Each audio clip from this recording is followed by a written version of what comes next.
नमस्कार। ये है कहानियों का संसार किस्सा कहानी। किस्सा कहानी में मैं हूँ भारती कुमारी। आप सबको पता है मैं आजकल सुना रही हूँ बांग्ला भाषा के प्रसिद्ध साहित्यकार शरत चंद्र चट्टोपाध्याय का लिखा हुआ उपन्यास परिणीता। आज परिणीता का 8वां भाग। पिछले भाग में आपने सुना कि ललिता और शेखर में अबोलापन चल ही रहा है। वहीं ताश की बाजी चल रही है मनोरमा के घर और मनोरमा मनाने आती है ललिता को और साथ ले जाती है।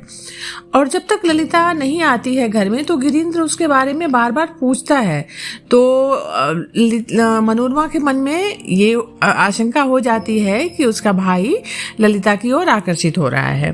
फिर ललिता आती है, खेल शुरू होता है, पर थोड़ी देर बाद उसे बुलाने आ जाती है अन्ना काली कि शेखर उसे बुला रहा है। वो जल्दी से उठकर चली जाती है। फिर गिरीन्द्र थोड़ा सा ललिता के परिवार के बारे में पूछताछ करता है अपनी बहन से, तो मनोरमा उसे सब कुछ बता देती है। गुरुचरण जी की आर्थिक स्थिति, उनका घर गिरवी पड़ा है, यही सब बातें। तो उसे गिरीन्द्र को ललिता के घर की आर्थिक स्थिति के बारे में पता चलता है और वो कुछ मदद करना चाहता है अपनी तरफ से। अब आगे गुरुचरण बाबू लोगों से उनकी उम्र या पद का भेदभाव किए बिना निसंकोच ढंग से बात किया करते थे। इसीलिए 2-3 बार की भेंट में ही उनकी गिरीन्द्र से अच्छी दोस्ती हो गई। एक दिन उन्होंने गिरीन्द्र को शाम के समय चाय पीने के लिए अपने घर आने का निमंत्रण दिया। गिरीन्द्र ने निमंत्रण स्वीकार भी कर लिया। अगले दिन से लगभग प्रत्येक शाम गिरीन्द्र गुरुचरण बाबू के यहाँ चाय पीने और उससे भी अधिक महत्वपूर्ण काम बातें करने के लिए आने लगा। गुरुचरण बाबू को दफ्तर से लौटते हुए प्रायः देर हो जाती थी।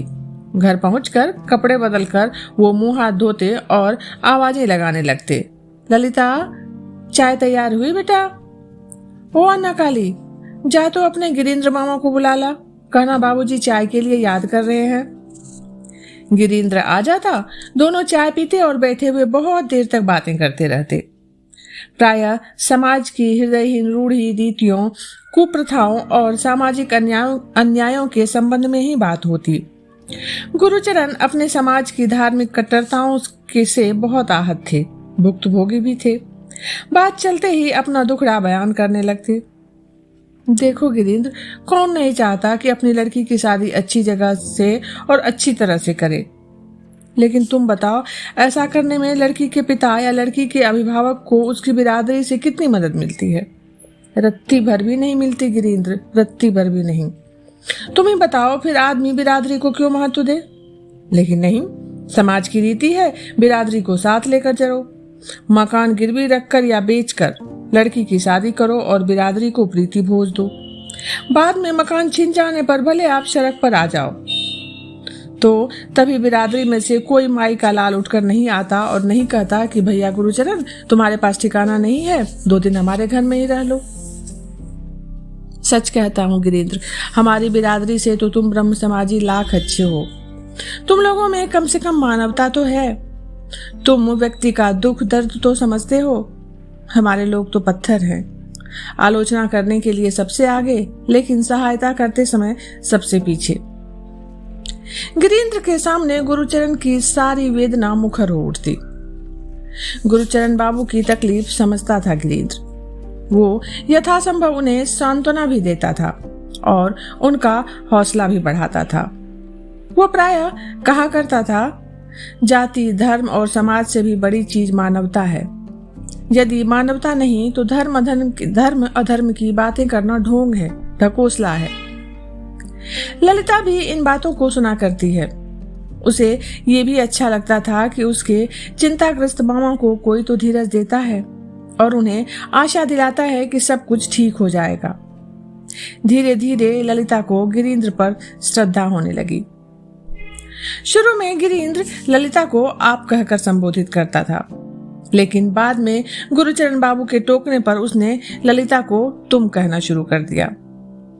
एक दिन चाय के समय ललिता के हाथ में चाय की प्याली ना देख उसने प्रश्न किया, तुम चाय नहीं पीती ललिता? ललिता ने सिर हिलाकर बताया कि वो चाय नहीं पीती। स्थिति स्पष्ट करते हुए गुरुचरण बाबू ने कहा, इसके शेखर ने इसे मना कर रखा है। उसे लड़कियों का चाय पीना पसंद नहीं है। गिरीन्द्र के चेहरे को देखते ही ललिता समझ गई कि ये बात गिरीन्द्र को अच्छी नहीं लगी। थोड़ी देर तक चुप्पी रही। आज गुरुचरण बाबू बहुत उत्साहित नहीं प्रतीत हो रहे थे। बात करते करते बीच में कुछ अनमने से हो जाते थे। गिरीन्द्र काफी देर से ये नोट कर रहा था, तो उसने पूछ लिया, क्या बात है, आज आपकी तबीयत ठीक नहीं है क्या?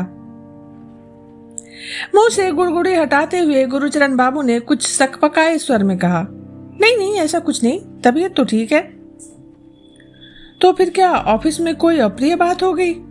गिरीन्द्र ने कुछ संकोच के साथ फिर से पूछा। अब गुरुचरण बाबू कुछ दुविधा में पड़ गए।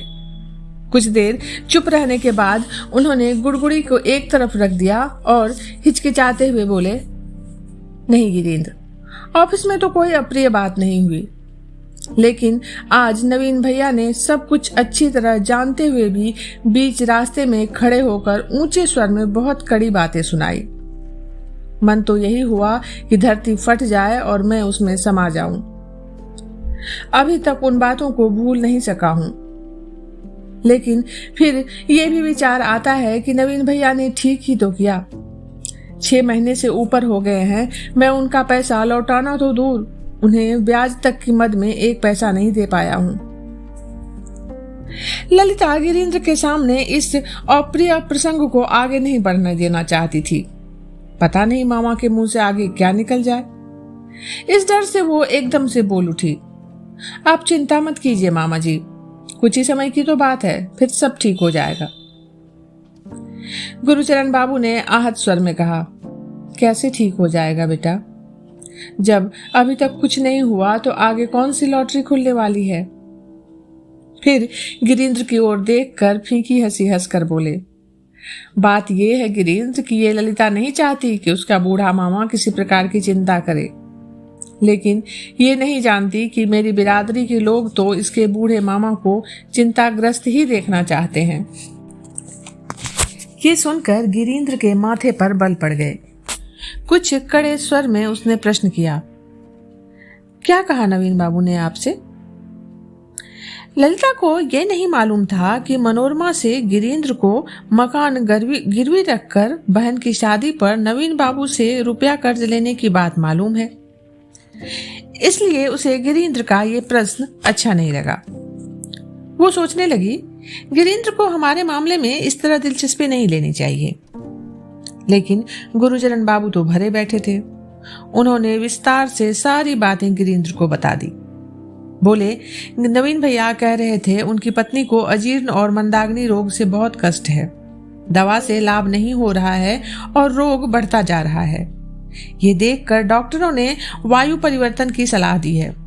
बाहर जाना होगा, इसलिए नवीन भैया को पैसों की जरूरत आ पड़ी है। इसलिए आज उन्होंने कड़ा तकादा किया है कि कुछ ही दिनों के अंदर मुझे इस महीने तक का पूरा ब्याज और मूल रकम का भी कुछ हिस्सा किसी न किसी तरह उन्हें अवश्य देना होगा। नवीन भैया का कहना था, इस तरह सोते रहने से पैसों का प्रबंध थोड़े ही होगा। गिरीन्द्र लगातार गुरुचरण बाबू को देख रहा था। उनके पीले चेहरे पर आए आहत भाव को देखकर वो अपने को रोक नहीं सका। बहुत ही धीमे स्वर में कहने लगा, मैं बहुत दिनों से आपसे एक बात कहना चाहता था, लेकिन कह नहीं पाया। अगर आप बुरा ना माने तो आज कह दूं? विस्मित स्वर में गुरुचरण ने पूछा, ऐसी क्या बात है गिरीन्द्र जो तुम कहना चाहते हुए भी इतने दिन तक कह नहीं सके? अच्छा कहो तो, संकोच क्यों करते हो?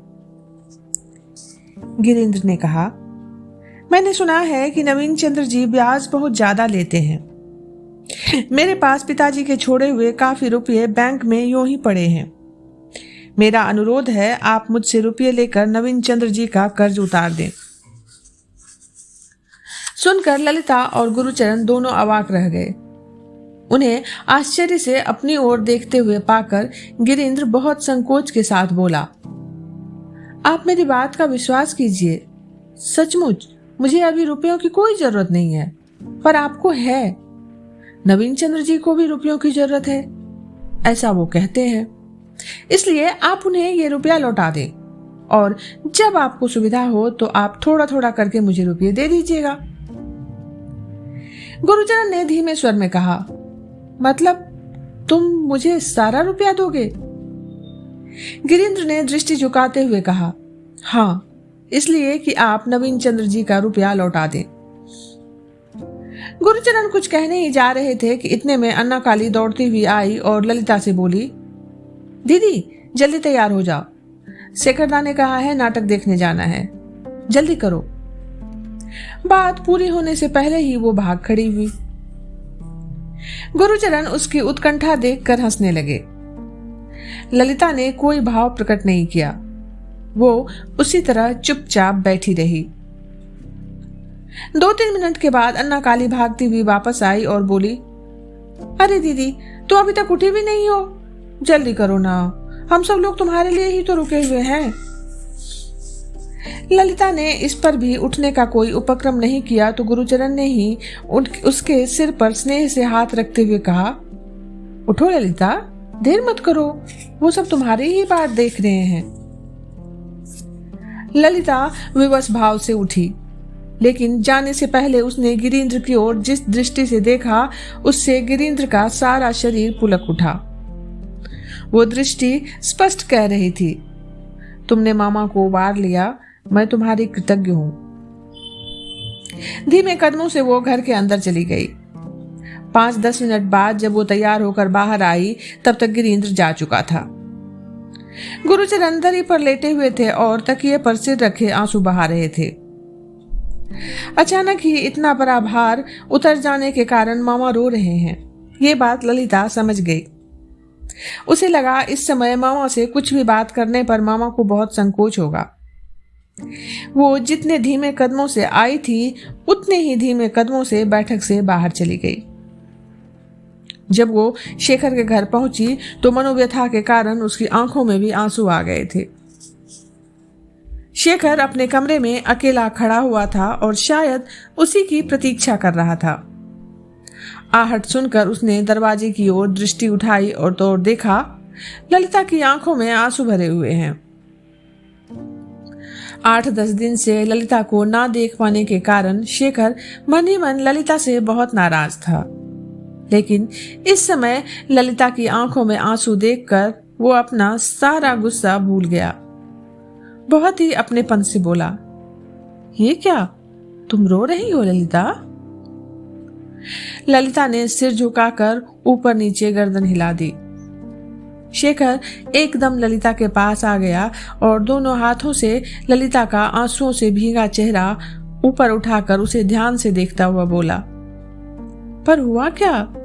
अरे तुम तो सचमुच रो रही हो, क्या हो गया ललिता? ललिता अब और अपने आप को दृढ़ नहीं रख सकी, वहीं फर्श पर बैठ गई और आंचल से मुंह ढककर फूट फूट कर रोने लगी। परिणीता का आज का एपिसोड यहीं तक। अभी आप सुन रहे थे भारती कुमारी की आवाज में शरद चंद्र चट्टोपाध्याय का लिखा हुआ उपन्यास परिणीता का 8वां भाग। जल्दी ही मिलती हूँ एक नए भाग के साथ, तब तक आप सब जुड़े रहिए किस्सा कहानी से।